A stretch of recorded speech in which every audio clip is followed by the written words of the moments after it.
Good afternoon and welcome to Complex PTSD TV, streaming live from Brisbane, Australia. My name's Linda. I'm your certified trauma recovery coach. Actually, we have to change that. I'm now an advanced NPE certified trauma recovery coach, and the NPE is non-parent expected. So that means all the people in the world who are currently discovering that their parents aren't really their parents, their biological parents, there is now effective help for them to recover. And I did the course even though I'm not NPE.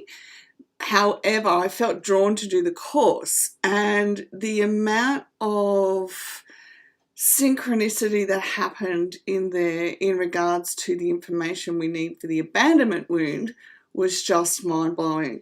And even though I didn't have the physical experience, I was having the same internal experiences as the NPEs. So it was just incredible. So I will put together something for that very soon, right after I've done all the complex trauma certification courses. But it is important for us to understand that this is happening a lot. People are finding out that their parents aren't their parents, and it's happening all over the world in lots of different ways. And I actually found out about it because I'd watched a few YouTube videos on it. So just file that one away for another day. And it's also, we'll say good day to Panda today because she decided she wanted to turn up again today. She's not near the heater because we're actually headed to spring. Yay! And I couldn't be happier. I love spring. And if you're heading into winter or autumn, I love autumn, but winter, oh my goodness, I'm always glad to see the back of it. Are you? Let me know where you're tuning in from. It's always wonderful to say good day, and it's always wonderful when you comment, and I really appreciate that. So thank you. Thank you for being part of our global family. If you follow the links either down below or up above, whichever platform you're on, you will find all the information you need. Now, one of those things that you'll be able to find is the link to the Heart of Recovery membership. And there's currently 10 courses, 5 masterclasses, a library, and everything in there shows you what's happening inside of you, okay? Because with complex trauma, we don't actually know what's happening internally for us. And I say this as somebody who's been there, who sat in front of a psychologist and said, listen, my life is functional externally.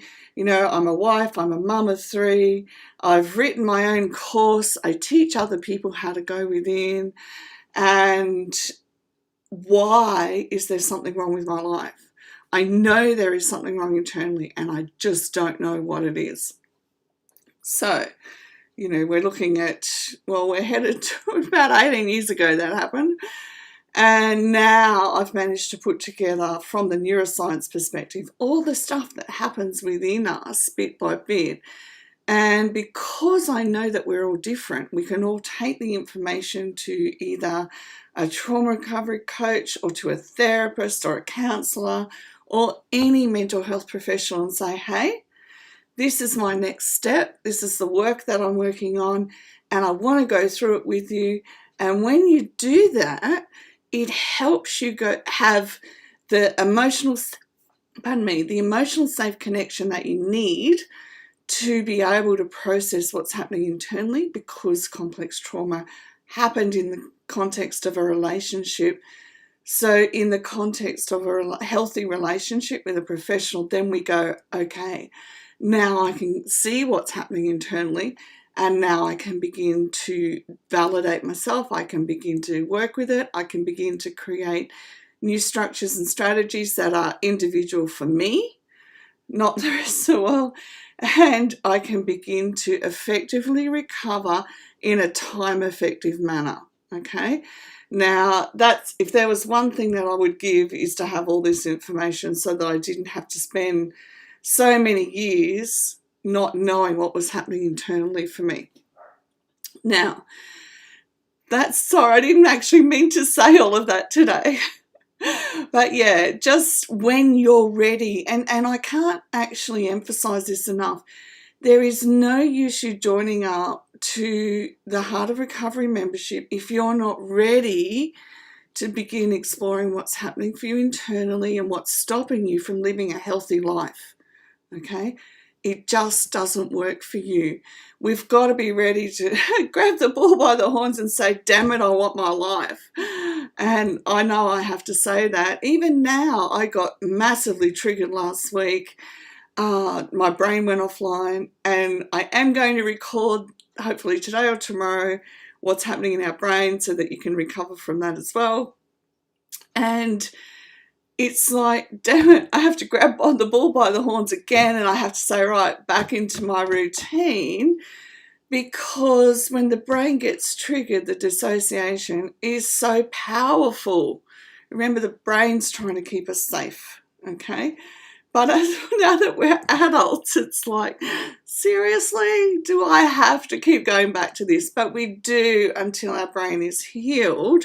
But there are other facets that we begin to recognise, and I'll just stop going on about it now. I know I'm not going on, but I'm like, I really want to help you with this other information as well. So just remember, Heart of Recovery when you're ready and not before. Okay, now today I want to talk to you about some beliefs that are trauma-driven, okay?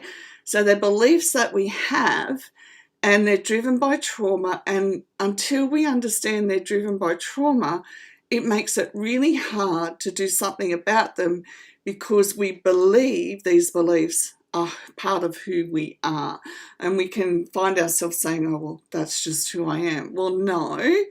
Beliefs we can identify, we can begin to build skill sets, strategies, structures, we can begin to look for new ways for behaviours, we can help the brain and heart and soul heal, okay? So one of the first things that we learn in childhood actually is that our feelings are irrelevant. So if you didn't have a mum or a dad that taught you how to have language around your emotions, actually, funny story. Josh, my oldest, is just down here today. And it's so beautiful how he's able to say to me, Mum, if you hadn't stood your ground with me and made me acknowledge my feelings, then I wouldn't be where I am today. So we all need somebody who's going to say, hey, I can see this is what's happening for you.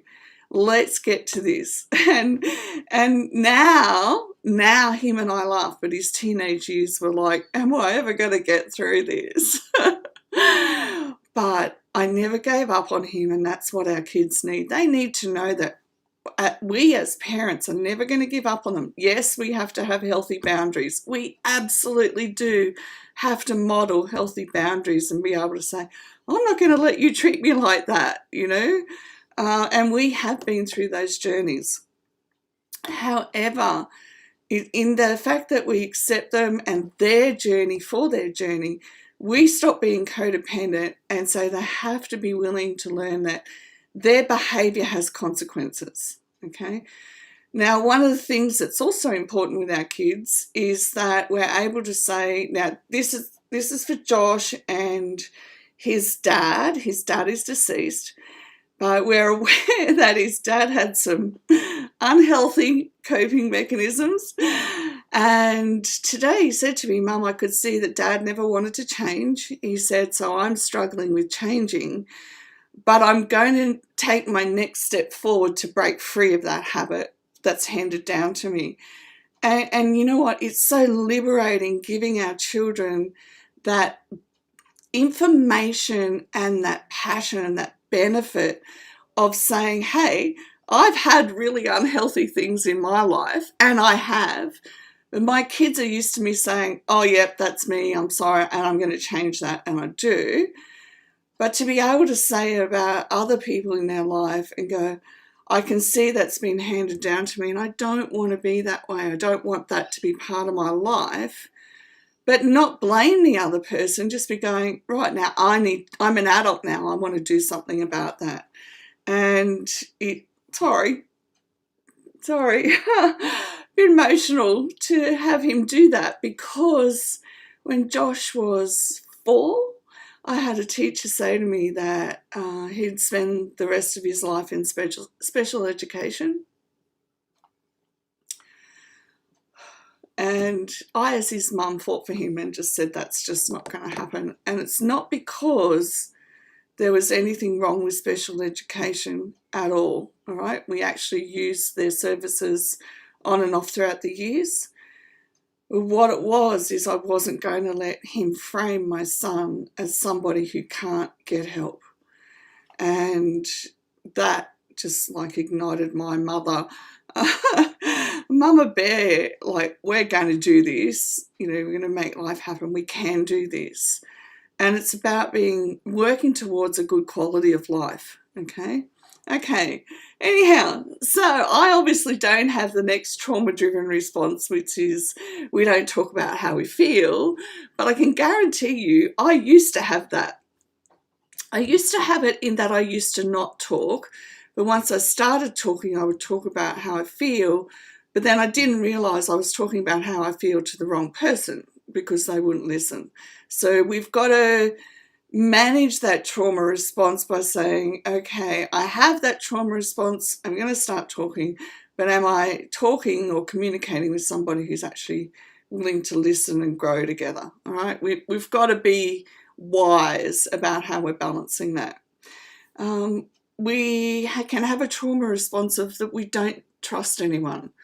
The trauma response says, I'm better off on my own, doing life on my own, and the world can stay out there. And that's not the truth. Life is so much better and so much richer doing life together. But I can guarantee you, if you were like me in any way, shape or form, and I came out of my second marriage to a narcissist where it was just all about them and what they wanted, how they saw the world, and no compromise, and I didn't know about complex PTSD at the time because this is a while ago, I was like, I just have to shut the world out. But fortunately, I had a community of people where I could begin to become well in that community without any pressure, okay?